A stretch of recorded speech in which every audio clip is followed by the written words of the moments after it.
Hello. Today we have someone coming to us from Lubbock, Texas. Welcome, Sharla. Thank you for your patience in getting on. We have a lot of backlog, so Well, grateful thank for you. you. Thank you Yeah, for having me. thank you. Thank you for being such a fan on the Ah, socials.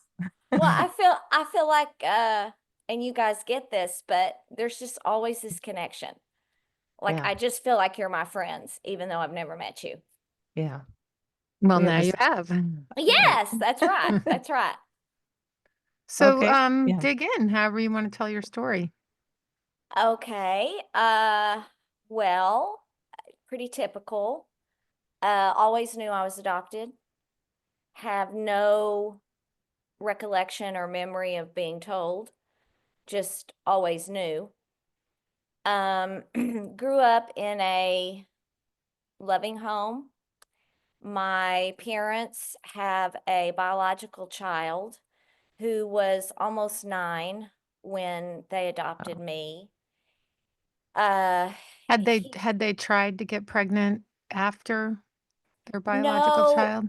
no, it's pretty typical family. My parents were married about 2 years when they had my brother.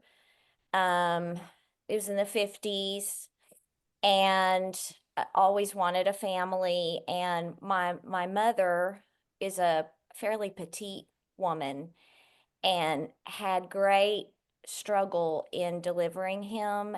mm, And in the 50s, like a cesarean was very scary, very life threatening.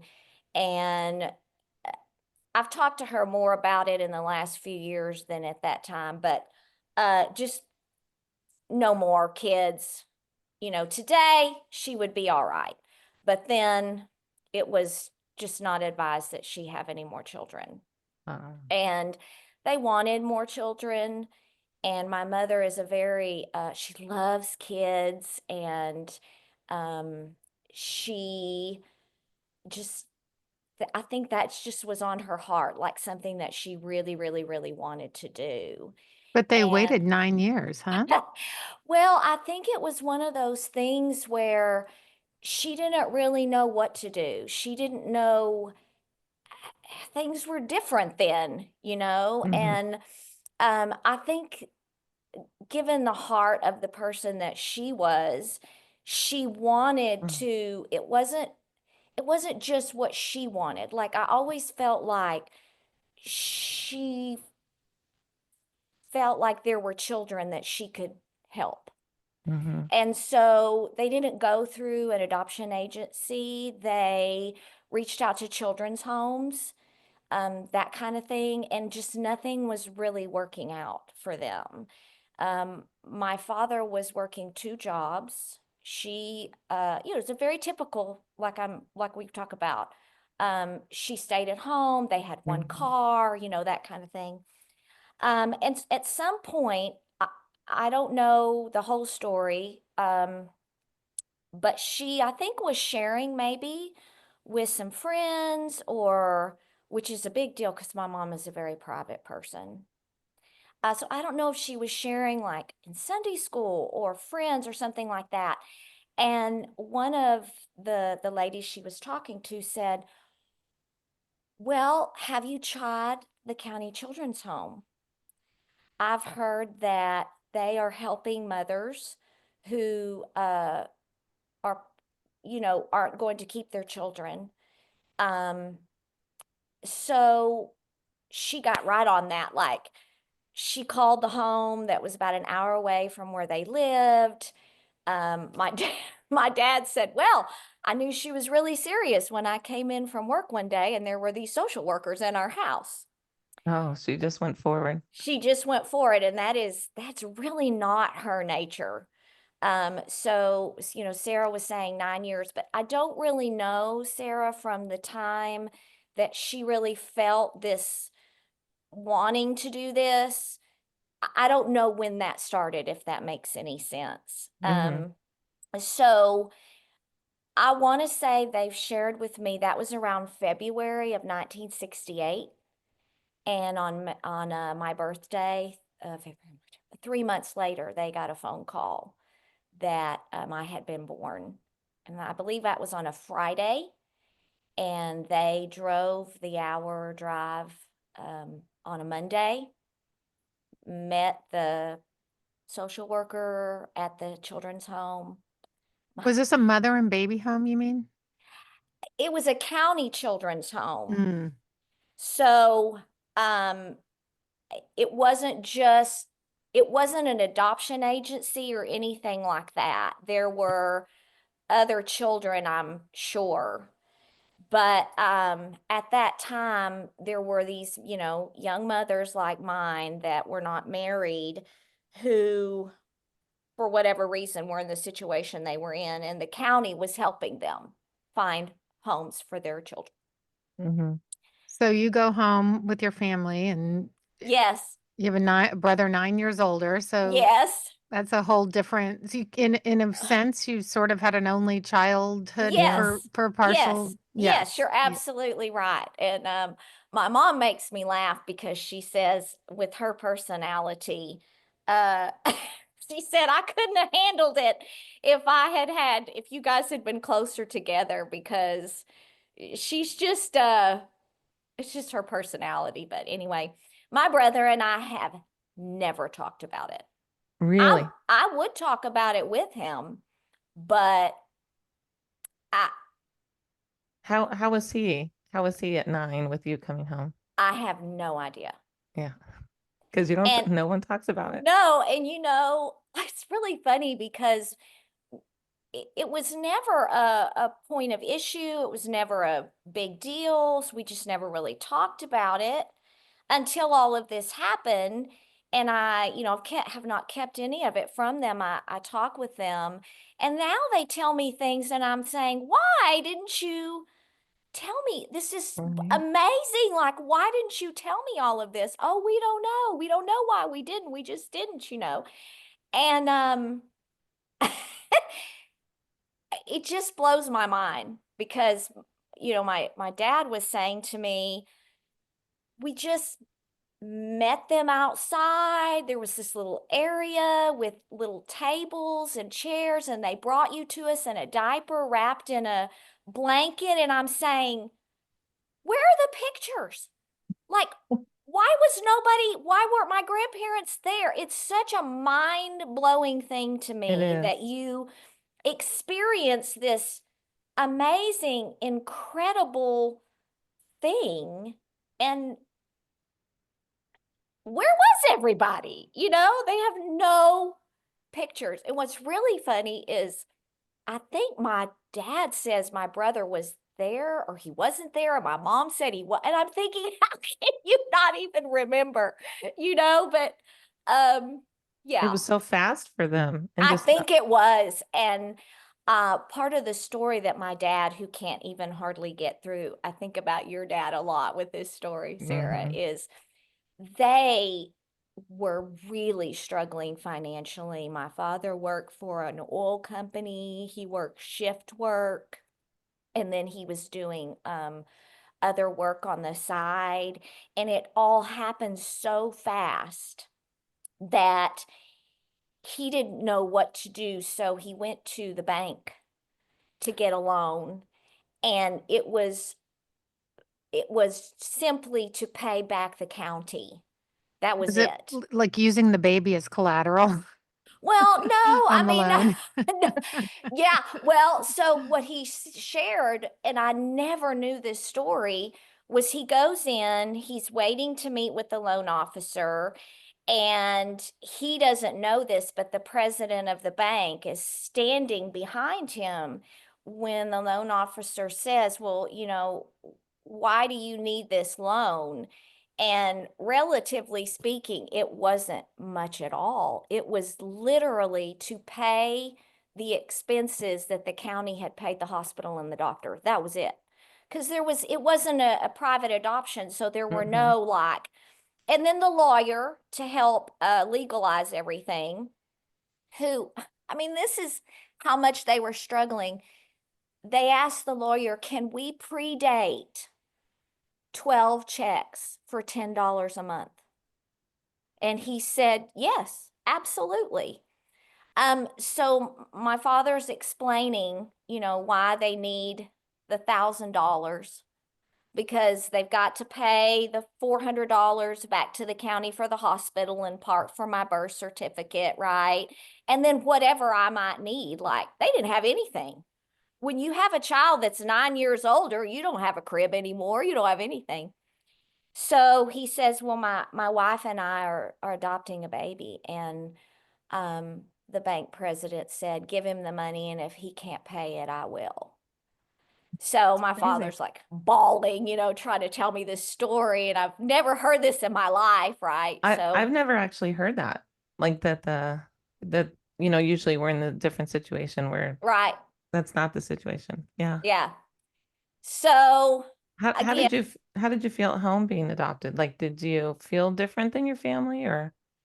yes, not in a like debilitating way, if that makes sense. Mm-hmm. But I am a very outgoing, don't meet a stranger, love everybody person, and I want everybody to like me. Mm-hmm. I don't want to upset anyone. I don't want to cause any problems. Um, kind of a perfectionist about things in some ways. But yes, I mean, I think how can you, under the circumstances, not feel a little different? Having a brother so much older than me too, Plus, you're in a always. family that they're all DNA related and you're not. Yes, yeah, Yeah. yes, yes. And I don't think, I mean, I honestly would say it's not a like a denial kind of thing. Now my father would say, uh, and he has said, my mother was having surgery recently, and I was talking to my dad while we were in the waiting room, and my brother had called to talk to him, and I said something, I don't even remember now what it was. And I said, if if he says something, mom is like exactly whatever he says, but she's Yeah. not that way with me. And he goes, well, that's because she's her, what did he say? That's because he's her son. And I go, well, he's your son too. And he goes, he's her son and you're my daughter. So I've kind of always had this, I think, a little more connection with my dad. He's a Yeah. more vivacious, outgoing personality. I tend to be a little bit more like him. But yes, I mean, I would say that I think I struggled a little bit to fit in, and I don't think I realized Yeah. exactly that till I got older. Well, But part of the pleasing process, right? I mean, oh, I had the same. I had an older brother that was yeah. genetically with my family, and you could look at Mm-hmm. them and they were so similar. And my mom and he were very tight, and they Mm-hmm. were together a long time before I came along. I think Mm-hmm. that's quite Normal. well, it's normal and it's also untalked about, right? Like Right. my mom would be like, we Right. didn't have anything closer, but they did. It's just, Well, and then my mom would say to you adamantly, of course. uh, there's no difference to me. I don't see you any different. Like I think in her mind, to her, I am her child. Yeah. And that really is how she sees it. So was there room for questions and stuff when you were, because I didn't really have the room for asking. Now, yes. Hmm. Then it really, I don't know if this can come across the way I want it to. It was a non-issue for me, period. Hmm. I thought I never thought about it. Now that I'm Thought you never thought here, about it, but now when yes, you yes, look back, you yes, realize like, oh, yes. this and this and this. Hmm. Well, I was going through some books not too long ago that I had kept because I liked to keep journals and I like to write and things. And I found a book from when I was probably in the eighth grade. You know how goofy you are in the eighth grade, right? But there was a thing that it was like memories of this year, things I remember, top songs, stuff like that. And it said the hardest problem I ever had to solve. And I wrote being adopted. And Mm. I had no memory of writing that. It blew Wow. my mind, right? So then the next thing said how I solved it. Y'all will laugh because you'll understand. I wrote, not thinking about it. Mm. Oh, squash it Did down. did your parents tell you anything about your birth mother, the No. circumstance? Nothing. Not even like, okay, she was 18. Nothing. You had no facts whatsoever, or Well, it was facts, I say. right. It Yeah. was a private closed adoption. They didn't know anything. Um, when I was in my mid-20s, I suffered several miscarriages, and I was sharing with my mom just how difficult that was. It's the first time anyone I loved had died, Hmm. and she was very compassionate and empathetic, and I'm so sorry. And I said, Mom, part of what's so hard about all this is, there's a chance some of this could be genetic and they want biological history, and I have nothing. And she said, I know, Sharla, and I'm so sorry. If I had it to you to give you, I would. And I can't remember if at that time or another time she had shared with me that my biological family was willing to give them the last name, but that was a common last name. And so my parents were afraid, I think. They didn't want to know. It's a pretty small Oh, community where I grew up. I didn't grow up in Lubbock. I grew up in a town south of here, about 2 hours away. And I just think they thought, we want to be able to tell her, in all honesty, we know nothing. so they didn't ask for the name. They never knew the No, they name. Mm. said they wouldn't take the name. Didn't occur to them that you could end up dating a sibling at some point, or a cousin, Sure, or sure, sure. No, you don't think about those kinds of things then, right? I will say, I feel like this county home at that time was really trying to be as uh, transparent. They asked questions, and my mom and dad were given non-identifying information. And with that, Sarah, yes, I did Oh, okay. know So you did a have some few little things. non-identifying, okay, which Now, doesn't necessarily mean it's true. They Right. make it right, up, Give and right, you take. know. Hmm. right. Yeah. We didn't know if it was true. We just went on what my biological mother shared. There was a one type page paper. About 3/4 of the page was her information, 1/4 of the page my biological father. And I never saw this paper. Okay, I just knew that they had it. It gave like physical descriptions, of that side of those sides of the family, a little bit about her personality. It shared that her biological mother was English, and that her parents met during the war and got Oh, married, and that she was living with her sister at the time that she had me. did Again, Charlotte, have you ever seen that paper or you just know about it? oh, I have it now. Oh, okay, good. So it I does have, exist. it Okay. does exist, yes. Mhm. And when I was about 13 or 14, I was going through a filing cabinet, not intentionally looking for anything. I was trying to find some notebook paper to work on a school assignment, and I found this Oh, brown folder that on the outside said adoption papers. And I mean, that was 40 something years ago, and I still remember just sitting there frozen because I had never seen them. did you open And it? yep. Yeah. Good. And did And you bring it up to your parents? no, I did not. So I read this, and I'm just like this. And one of the things that troubled me so greatly was it was talking about my biological mother had a half sister that died early of cancer. She was Mm. like 17. That might have information you need. Oh, it Right. freaked me out for probably a good 6 months. I was so stressed about that. Now I my you grow through relationships with your parents, and now they're in their 80s. they're 87 and 86, and I can talk to them about things. Mm-hmm. And honestly, I probably could then too, but I was afraid. You Yeah. know, I was just afraid. But I was scared. Like I was scared, is this going to happen to me?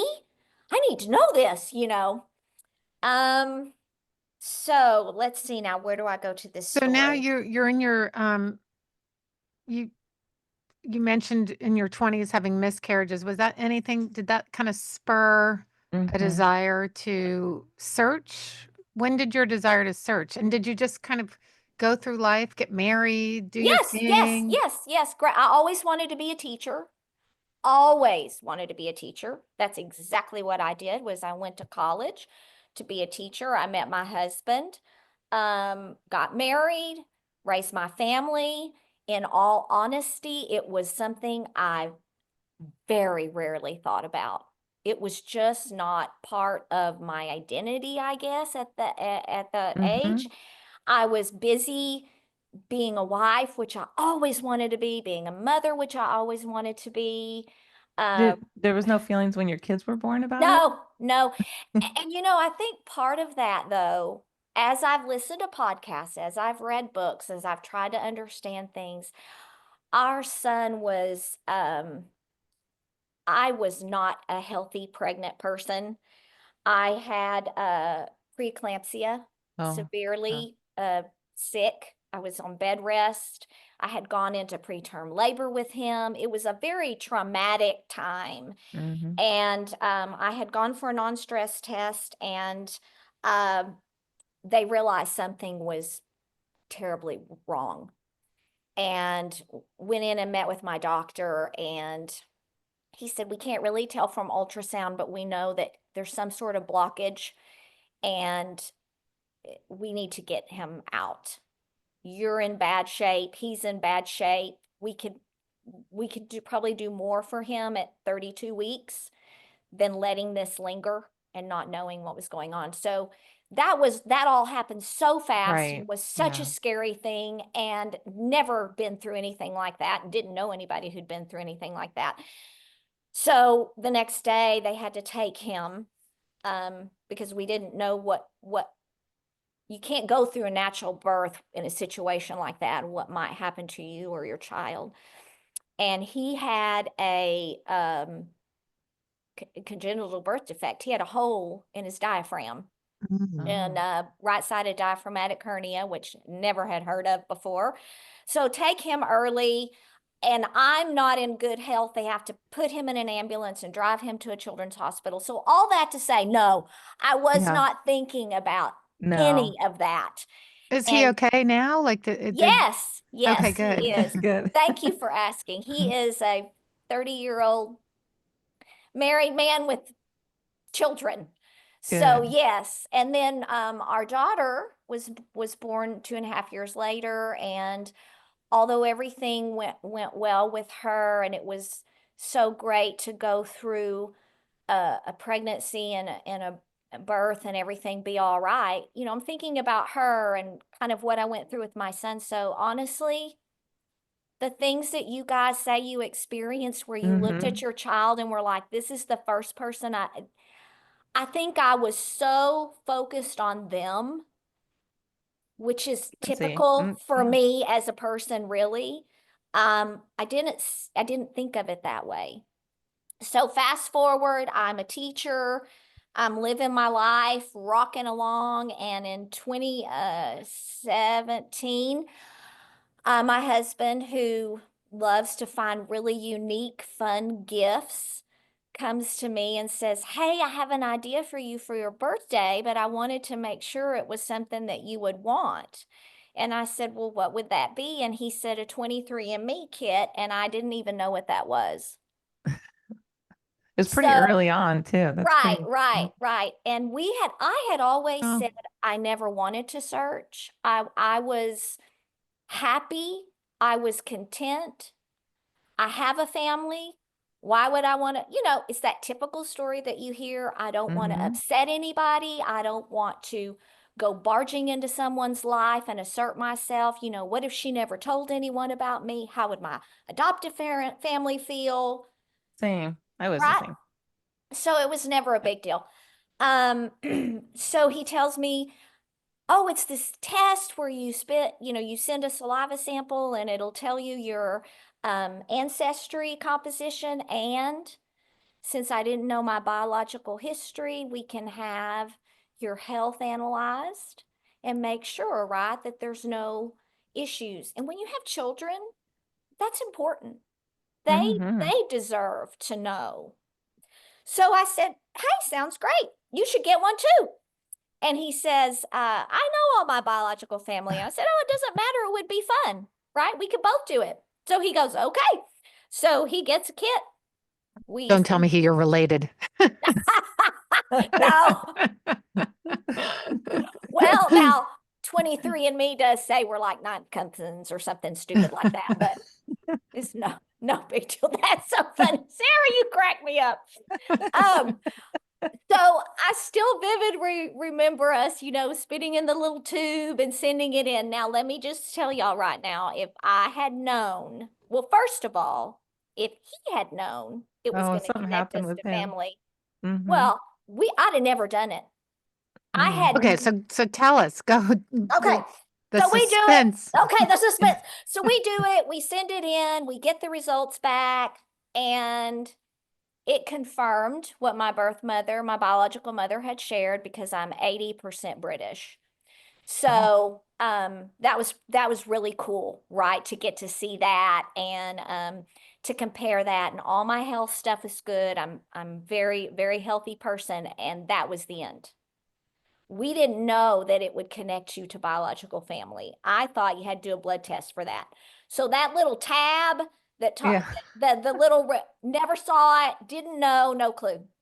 So about 2.5 years later, I come Seriously, you So just it's like, now seriously, 29, you got 2019. 2019. Yeah. Yeah, the end of 2019, almost 2020. I come home from a very long day of teaching. And my husband had a home office and, you know, walk in, do our greetings, this, that, and the other. And he says, hey, did you see that email? I said, what email? And he said, the 23andMe email. And I said, no. And he said, well, I said, what about it? And he goes, oh, about your relative. And I said, oh, I get those all the time, but it'll say you have a fourth cousin or something. I mean, I had no idea. I didn't understand the whole like centimorgans, and I didn't right, understand right. all that. So he goes, well, this one's different. So I walk over to his computer. I was like, what are you talking about? And so he's like, this says you have a first cousin match. And I went, and I look at it, you guys, and I go, that's not right. Totally blow it off. He says, this says you share 12% DNA with this person. It's right. And I was like, this is how like non-interested I was. Totally He's blew more it off. interested. He's Yes. interested. Well, Yeah. he's a naturally curious person. So I totally blow it off. I tell him it's wrong. I don't even pay any attention to it. Well, about a week later, he asked me what I'm going to do. And I say, what am I going to do about what? And he goes, about this match. And I said, I'm not going to do anything. Why would I? I don't care. I didn't take a test for that. And I looked at him and I said, do you think I should do something? And he said, well, I just don't know. And I said, I'm pointing my finger at him, you know, and I say, you've always said you would never want me to do this because what if I get hurt? His fear was always I would be rejected or that somebody would hurt me. And he said, well, this seems safe, like to me. It's, Investigate. He can't help it. oh, he cannot. He cannot. I'd be like, do something. Yeah. So I said, well, what do you think I should do? And he said, well, I don't know. I think if you could reach out and if something comes of it, great. If you'd be okay, great. If not, okay. So I said, okay, well, let me think about it. And I talked to my kids about it. I prayed about it and I got a peace about it. And I thought, you know, I can handle it. If I hear something good, if I don't, good. So I send an email to this person, very benign, wonder how we're related kind of thing, and I leave it. And for a couple of weeks, I check, I don't get an answer, and I literally was, oh, well, no biggie. No, right? I'm no worse off, not a big deal. So about, I don't know, 3 weeks after I write this woman, I get a message from her, and then another one, and then another one. And she is so excited. And how are we related? I come from a big family. I know all my family. I don't understand how I don't know who you are. Well, guys, now here I am, right? Mm-hmm. Did you say I was adopted? What was I going to say? Yeah, well, of course. Right. So I write her and I say, well, I can't answer your questions because I was adopted as a baby and I don't know any of my history. And I realize this is a risk, right? People run from this kind of stuff. And I thought she may never talk to me again. Well, she didn't care. She thought it was amazing. She wanted to talk to me on the phone. She was like, I'm gonna put a picture on my page so we can see if we look alike. She just thought this was great. So what I find so funny and bizarre is she took her test in 2012 because there was this always known fact that their great grandmother was Native American, and she wanted to see how much of Native American she had. So this is 2012, she took her test. And I took mine in 2017, and then it's 2019. Mm-hmm. What And I, was there Native American? I'm gonna no, say no. I no, figured there wasn't. There's always. no, no. Now, if you could see our great grandmother, you would understand where this idea had come from. But I just find the timing so crazy because why? Now, every time I have new relatives, I get an email.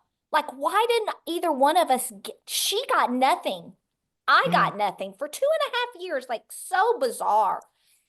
So, I don't think they were good at all of that then, matching Well, and it was only a few years ago. They were still, it figuring was it 2017. all I don't 20, out. know. 2019, 2017. Yeah. Yeah. Yeah. I don't So know. I have to say, for me, the timing was right. I'm Mm-hmm. glad the timing came when it did. I think had it been earlier, things might not have gone the way they ended up going. So she asks me, she's like, I have some ideas about the situation. We've had some issues in our family, and there are certain people, I'm not going to bring this up because I feel very protective of you, but I have an uncle, one of my the only uncle on this side that I have that's still living. I'm really close to him, and he and his wife are very into family. And if anybody would know, right? They would know. Do you care if Now, I is talk she to in them? Texas, by the way? Mhm.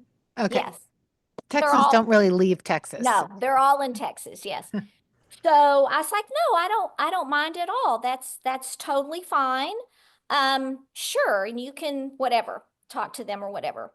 So she has said this like repeatedly. This was her thing, and she never wavered from it. And this is what she said. I can just tell you this.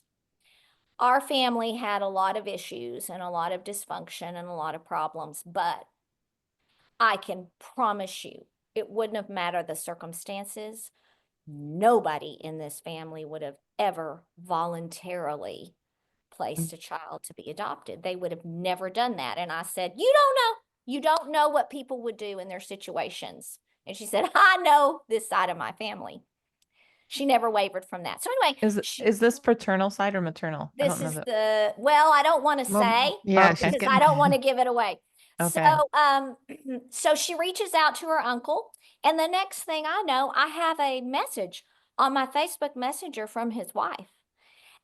And she says, our niece has reached out to us. We have no idea how you related to us. My husband thinks maybe you're like a great niece, like maybe you were one of his brother's children that they never knew about. Doesn't matter to us either way. Welcome to our family. And it was just such a mind-blowing thing. My brain was just spinning in all of it. So I write her back and we kind of get to know each other and we start talking and I get to know. And at this point, I have no idea how I'm related to these people. Yeah. I don't know. And they don't know. But what they did know was in this family, there were 7 children plus 1 made 8. And what had happened was in the 40s, the father of this family had had an affair. And there was a daughter that was conceived in that situation and came out later, okay, that they have this half sister. So they're all Okay. assuming that I was her child. That's what they all assumed, was that's where I fit in. That wasn't the case, but that's kind of the rabbit trail that we chased down for a Yeah, while. she's sort of like the dark horse of the family, so it must be her child. Yes, well, I mean, I just think they're trying to figure it out. They're trying to make Mm-hmm. connections, and that's what made sense. Where else, right? Well, so my cousin begins to think, maybe my father had a child. Like maybe I'm your aunt. The centimorgans and the numbers pointed to that being a possibility. Ultimately, what was thought was one of these brothers had a child, right, that they didn't know they'd had, and here I am. So my husband, who is a engineer, analytical, problem solving, I mean, that was his job for 25 years, pretty much was a solutions architect.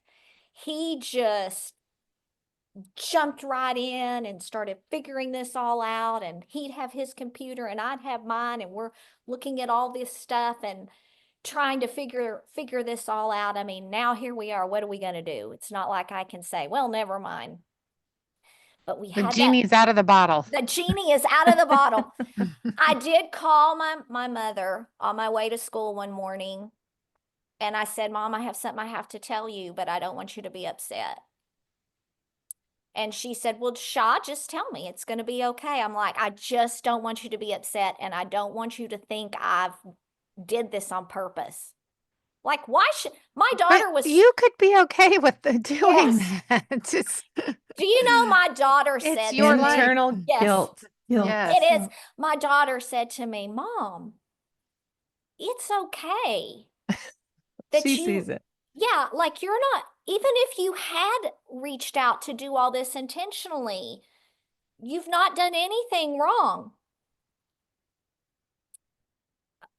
I needed to hear that, right? Yeah. Because Mhm. y'all, the guilt, like you Yeah. feel like you're Yeah. hurting people. Yep. So she's like, just tell me, I won't be upset. So I said, I don't know if you remember or not, blah, blah, blah, blah. Anyway, I just tell her I have this cousin match and I have no idea how I'm related to her. And she was like, well, okay. And I said, if I find out something, I'll tell you, but that's all I know. And I couldn't keep it from you. I had to tell you. And she was like, well, thank you for telling me. Thank you for not keeping it from me. And what's been a real interesting discovery in all this is I thought she would be the one Mm. upset and my dad would be the one saying, oh, we can't talk to mom about this. And it's been the complete opposite. Same. I had the same. Oh, Strange. my dad. Oh. Same. I can talk about it with my mom. She wants to see pictures. She's even said, I hope I get to meet. And they have gotten to meet some people, but okay, so let me see. Where are we at? So So you've gotten nowhere. You think it's got nowhere, the got dark nowhere. horse woman, Yeah, got mother, nowhere. blah blah blah. Yeah. So I'm looking at my husband and I go, look, I'm not nearly as good as this as you Oh are. yes, you both are at your computers Yes, yes. doing all that. Yes. And it's 2020 and I'm a teacher, so you just know how crazy things were for Oh me. yeah. So this was early 2020 and and my cousin meanwhile is like, I have to meet you. Sharla, I want to meet you. Like I want to see your face. I want to hug you. I want to meet you. I'm like, well, I don't know how we're going to make that happen. Texas is a big state. She is about 6 hours away from me. This uncle of hers is 7 hours away from me, and her sister is 4.5 hours away from me. So she says, you pick the closest person to you and we'll come to you. So I'm like, okay. Meanwhile, my very introverted husband is going, oh, yay, getting to meet people I've never met. Woohoo! Right. Can't wait. So I say to him, look, we don't have a lot of information, but one thing we know is I have this half aunt who died. I mean, y'all, how many death? Texas is great about like birth and death and marriage Mhm. and divorce records. They are on it. You know, how many 17-year-olds die of cancer? Like, I feel like she's our way to find the answers. If we can find her death certificate, we didn't know exactly when she was born, but we kind of had a time frame. And ultimately, she's the one who kind of opened the door because we That's Oh, that eventually, was a smart thinking. smart. I was like, you know, there when I have to be, I can be. So she was kind of the way to lead us to And was she your where we mother's were. sister? My mother's half sister. So Yes. okay, so the half sister that died was Yes. the dark sheep one of the family? No, no, at that time, um, Or is this a different family? Is this this your is the maternal side. so your cousin and all this is the paternal side? Well, we didn't know. We had no Mhm. idea how we were related, right? So, I get to know who my uncle, my one living uncle and his wife, and we start talking on the phone and we exchange photos, and it kind of got to be this regular thing where he would call me every Sunday and we would talk. Now, unbeknownst to me, his nieces and nephews, who he is very close to, are saying to him, are you sure she's not your daughter? Are you Uh, sure she's not your I was daughter? wondering this. I don't know why. Me too. And he is going, I have searched my heart. I have thought back in the timeline of things. I just don't think it's possible. And um, so we just accept, right, that he's my uncle. And we come to the conclusion that one of his brothers had me and didn't know. Yeah. And his family then decide, his nieces and nephews decide they want to start taking DNA tests because they want to know, like, am I their half sister, right? And I remember sitting in the living room having a conversation with my husband, and I'm crying about it, which I had not cried about any of this. And he said, I don't understand. Please tell me what's wrong. This is unbelievable. Most families run away from this stuff. They shut their computer, they close communication. These people are running to you, they are not running from you. Mm-hmm. And I said, I feel like a little girl happily pushing her flower cart through the meadow, and now my flower cart is it's careening out of control, like I'm chasing after it. Like I felt like all the control was being taken away from me and that I had no control. Like maybe I didn't want them to take this test. Maybe I didn't want them to do this, And you're a right? controlled person. I didn't think I was, but I think in this situation, I felt like things Yeah. were being taken away from me and I was having no say and no choice. And, you know, he just thought it was so amazing that these people were being so kind to me. And one of my cousins said, and I think this is pretty profound and kind of goes along with what I think sometimes is an overarching theme in y'all's podcast. And what she said to me was, we watched the way our parents responded to the news that they had a half sibling. And we saw how they handled that. And we saw the way that they treated her. And we don't want to be like that. We want to be better Mm-hmm. than that. We want to be better. We've learned that's not the way to be. Mm-hmm. And we don't we want you to feel like you are family because you are. And none of this is your fault, right? You didn't ask Yeah. for any of this. So wow. I mean, I just feel every day like that's pretty amazing It insight is. It is. because I don't think a lot of families have that insight, right? No. So, meanwhile, I'm getting to know this family. I totally love these people. I could, at this point, guys, this is honestly the truth, could care less how I'm related to them because I am just so enjoying getting to know them. And you fit with them. Yes, it's like I always knew them. It was so crazy. So we get together, we decide we're going to get together, we're going to make it happen over spring break, we're going to drive, we're going to meet each other, we're But going wait, to did see you each take the other. DNA test? Did everyone take the tests? This was in like March of 2020. They bought tests in March. So when I meet them, we don't know. Okay. Okay. So I go to meet them. I'm not even nervous. I walk up to the door, they're standing there, they're waiting for me. We hug each other, and I mean, it was just like this instant connection. We go out Mm-hmm. to eat, we visit. They had brought all these old family photographs that they go through. We're just having the best time. We cooked together. I mean, it was wonderful. We're sitting there eating lunch, and this is such a fun memory for me. So we're all sitting there, we're eating lunch, and my uncle, who's sitting kind of farther down from me, we're all done eating. He's still eating.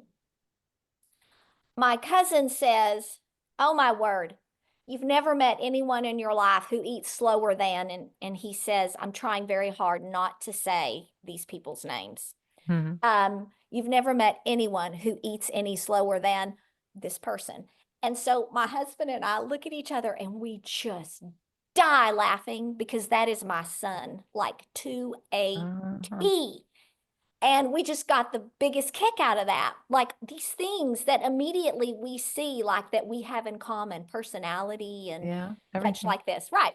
So we leave and we go to our hotel and we're exhausted because we'd made the drive and all this. And then the next day we leave to head back and we just talk about like what a great visit that was and how much fun it was. And I stay in contact with them. Well, my uncle's wife decided we're just going to settle this Native American thing to once and for all, and she bought him a kit as well.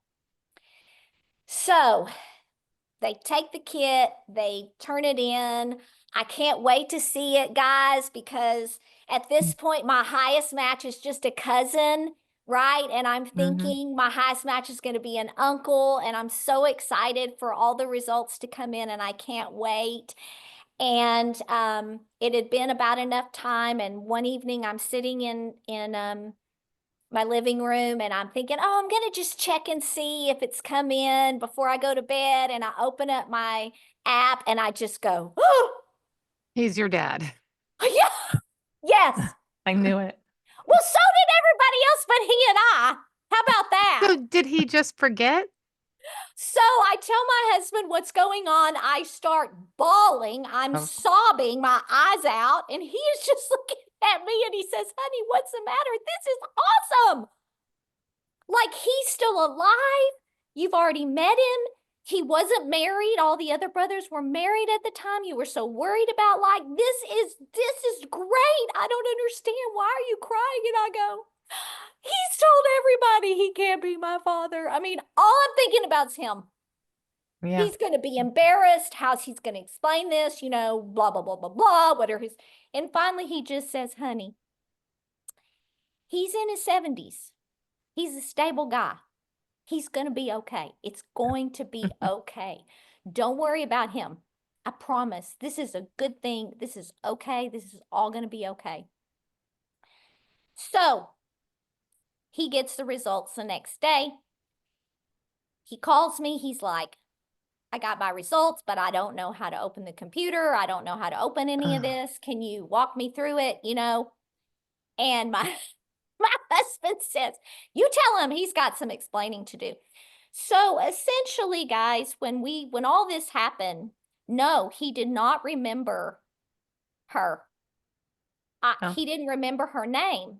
Now, I had a picture of her from a high school yearbook a few years before they met, but being you understand this as an adoptee, right? We're always protective of everybody else. Mm-hmm. She did not know that I had discovered all this, and I felt like it was a violation of her privacy to just start going around showing her picture to people. And so I never showed him her photo. Okay? Like if I had showed him her picture, we would have known. It wouldn't have been Wait, hold on a second. How Did did, you yeah. found her? Did you get in touch with her after you found her? not for a long time. Okay. So, we're sitting there and he's opening his computer and I'm walking him through and he's going, "Oh, I'm 50% British." I was like, "You can look at that later. Go up at the top where it says, find matches." He clicks on the match. He sees it. He has no idea of what he is looking at. Right? Where it shows you centum organs and predicted relationship, parent, child, and all that. He says it. He's like, "Oh, there you are."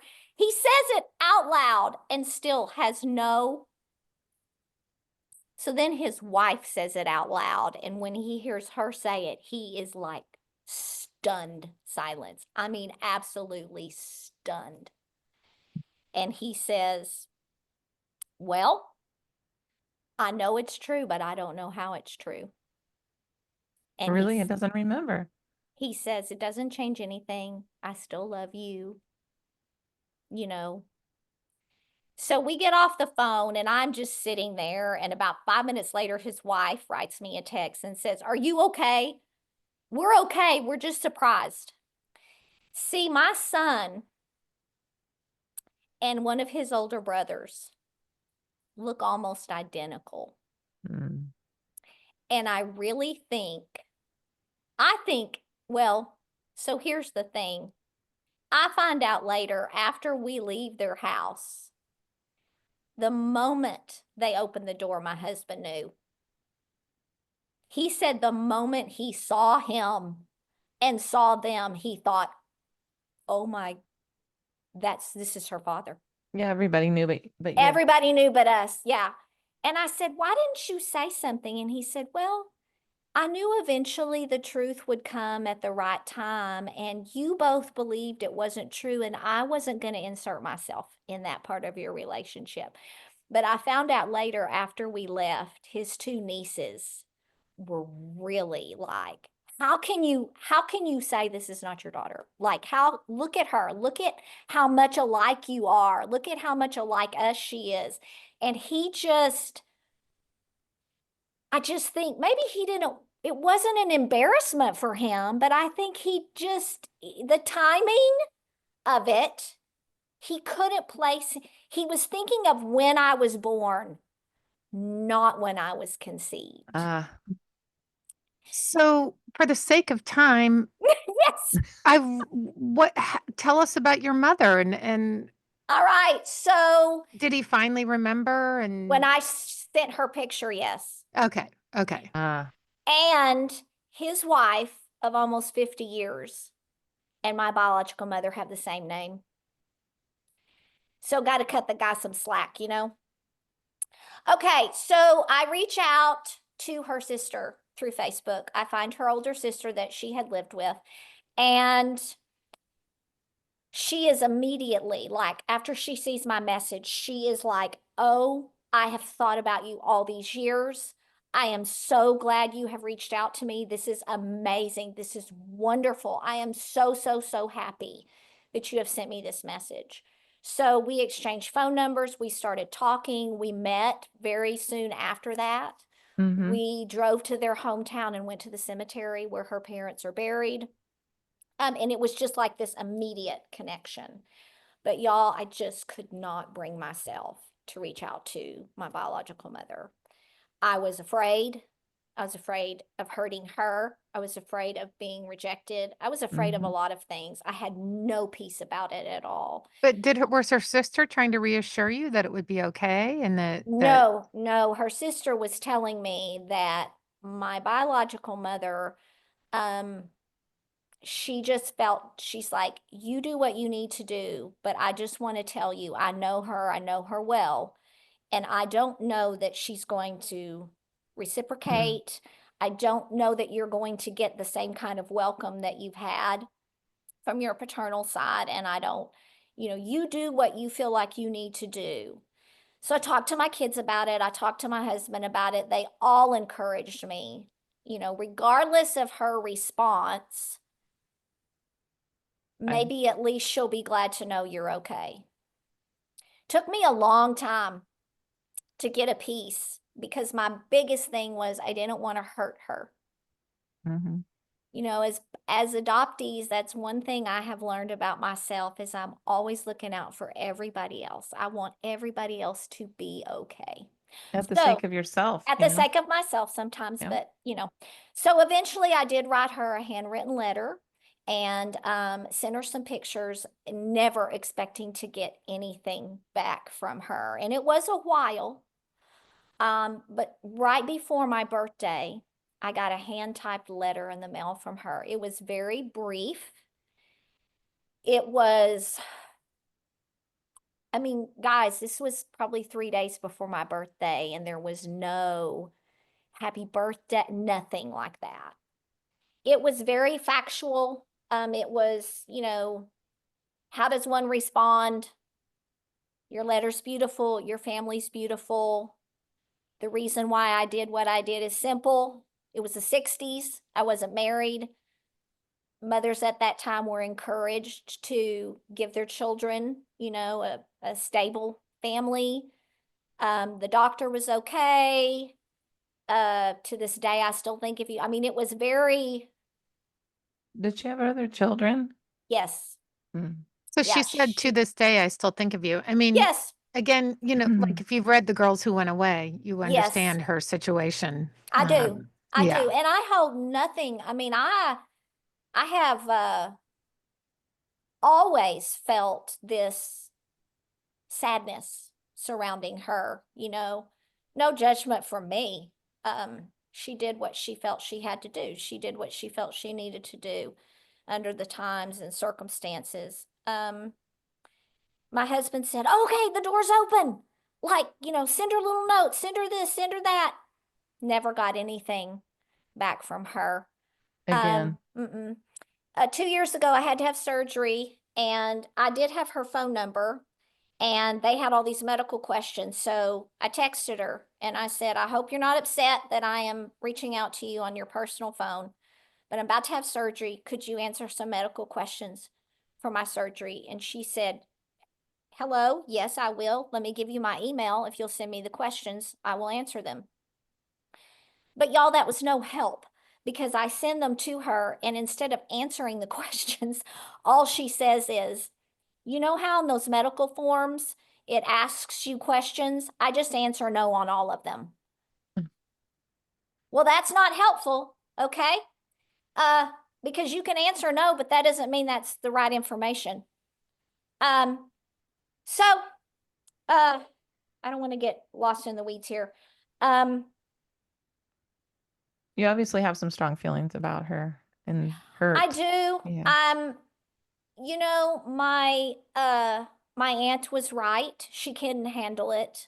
About a year after I was born, she got married. That marriage did not last very long. They were married maybe a year. Then she divorced. Then she got married again. She has 2 children that know nothing about me. Mm-hmm. She and her husband divorced, and then they remarried. And I have met a few cousins on that side who knew her when she was younger, even before like she had me. And I just, based on things my aunt has shared with me, based on what I've read on the papers that I have, I just think my mother, she was the third daughter of this family. The middle daughter was their half sister. So y'all can put that together. Essentially, what happened was my grandparents met during the war. They got married. They had my aunt. Something happened between my grandparents during all that transition time of my grandfather in the service. My grandmother had a relationship with another man while they were still married, had my half aunt, Mm-hmm. okay, did not share till much later with their daughters, the whole situation. Not Sarah, I've not to got, mention that you can't underestimate the trauma that it is to give a child up. So this is probably a lot of it is her keeping herself safe. I mean, oh, Mm-hmm. totally, totally. But I do believe, we're all fractured in some way or another due to circumstances of life, all of us. And I think before even what happened with me happened, there was a lot of fracture. mhm. Finding out when you are 15 that your sister is not your father's child, and the way they found out was very unhealthy and detrimental to both of those girls. And then she's the youngest of the three. And then her sister, dies. Mm.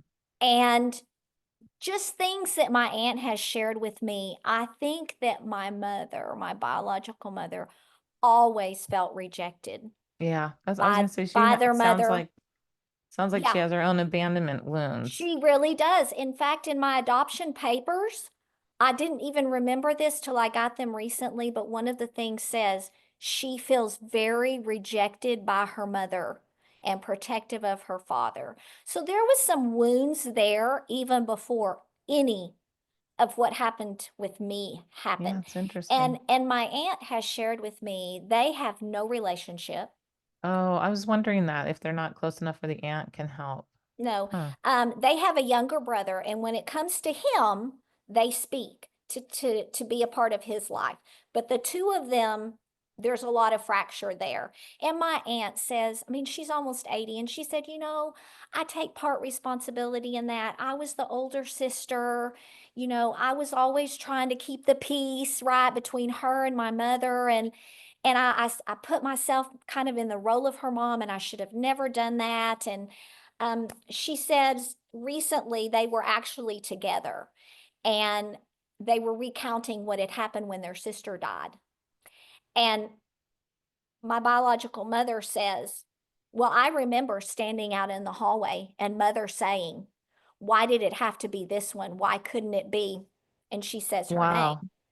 And my aunt says, I have learned with her that I'm not going to get into an argument with her about how things happen because that doesn't ever go well. But she said, I just looked at her and said, I'm so sorry that all these years you have felt that pain.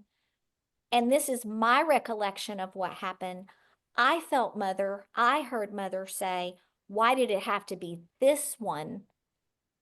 I didn't take it that she meant, why wasn't it one of us? I took it that she meant, why was it her? And I feel like because of the rejection, right, all through these years and all the issues, and I mean, Sarah, I think a lot about my half aunt who, who her birth certificate had a man on there that was not her biological father, but yet he raised and loved her, right? As if she were. But just the family dynamics, the dysfunction in Yeah. all of this. And um I want to ask you something. So have you, because we have to wrap soon. Did you, uh, I know, I it's so know we good. It's so interesting. Did you, you've never met her? no. Oh, Mm-mm. you know, I would, you but and she, it's not to say you won't. You right. I know what I agree mean? with It's that. it's only been the last 2 years. It might take a bit Mm. longer for her to come to it, you know. well, maybe. What I feel like I have gathered just in my brief interactions with her, and then what my aunt has shared with me, I think my biological mother has,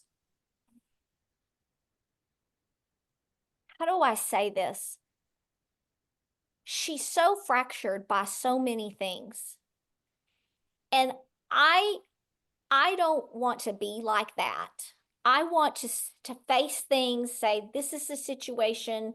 I can't do anything about it, but I can move forward from that. And I almost sometimes feel like she's stuck there because essentially, here's the thing that I have got to say in this podcast, because we haven't gotten to talk about this. She was in a relationship with a man that she loved, and they had been together for some time, and she had been pregnant before me and lost the baby. It was his baby. She goes to him to tell him she's pregnant, and his attitude is, well, I'm not sure that it's my baby. I'm not sure about that. She is so desperate, and can you blame her?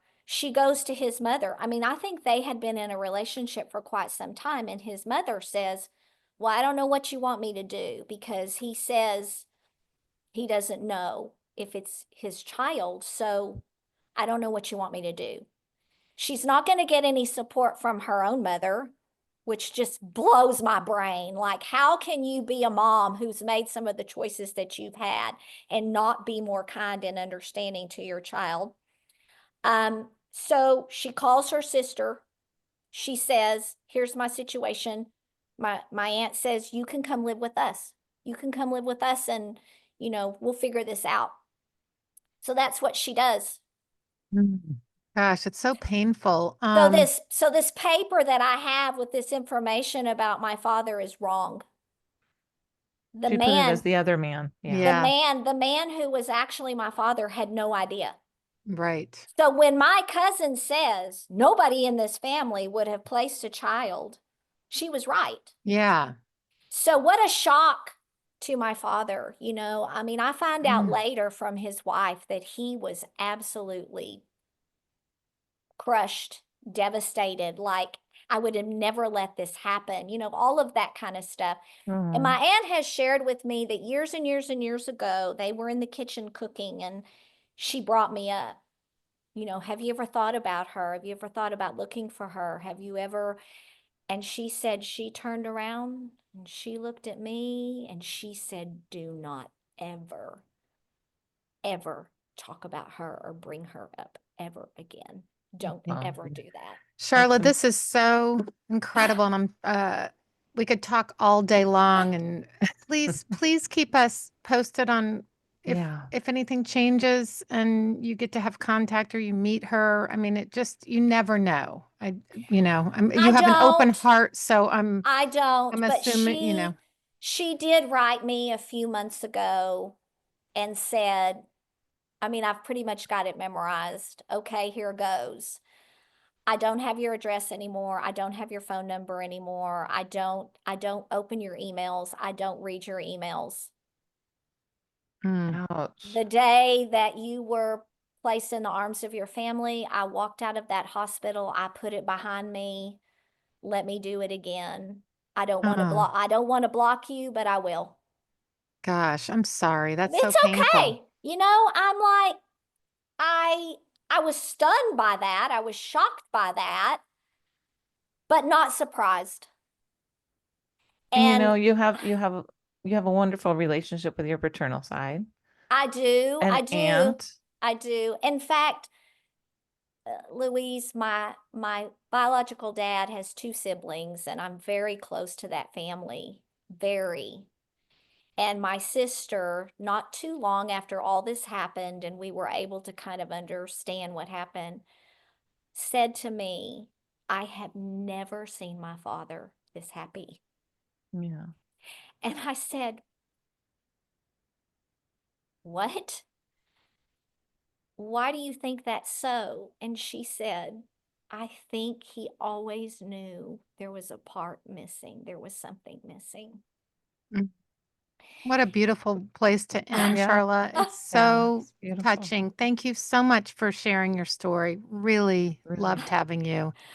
I really appreciate that. And I feel like I kind of got off on some things somewhere and these didn't things get to go the share way it all, but they go the way they go. And that's what I was just going to say. They go what the way needs they to go. be said was said. So thank Yes. y'all so much Thank you for what lovely you knowing do. Thank And you. hope you guys have a great day. You too. You too. Okay. Talk to Bye, you later. Sharla. Okay. Bye-bye. Talk to you later. Bye-bye. Bye.